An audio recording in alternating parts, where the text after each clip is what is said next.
देशभरात प्रसिद्ध असलेले नाशिक रोड येथील प्रसिद्ध असे मुक्तिधाम मंदिरातील दिव्यांग पुजाऱ्या स्वयंघोषित विश्वस्तांनी बाउन्सरच्या मदतीने मंदिरातील दिव्यांग पुजारी कृष्णानंद मिश्रा व दामोदर वाघमारे यांना कुठल्याही प्रकारचे कारण नसताना 7 ते 8 बाउन्सर यांनी धक्काबुक्की आरेरावी करत देवस्थान मंदिराच्या बाहेर हाकलून दिले।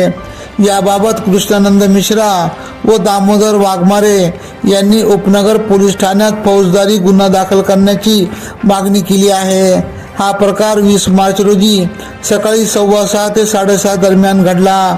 गेल्या 30 वर्षापासून JDC बिटको चॅरिटेबल पब्लिक ट्रस्टचे मुक्तिधाम मंदिरात पुजारी म्हणून ते सेवा करीत आहेत।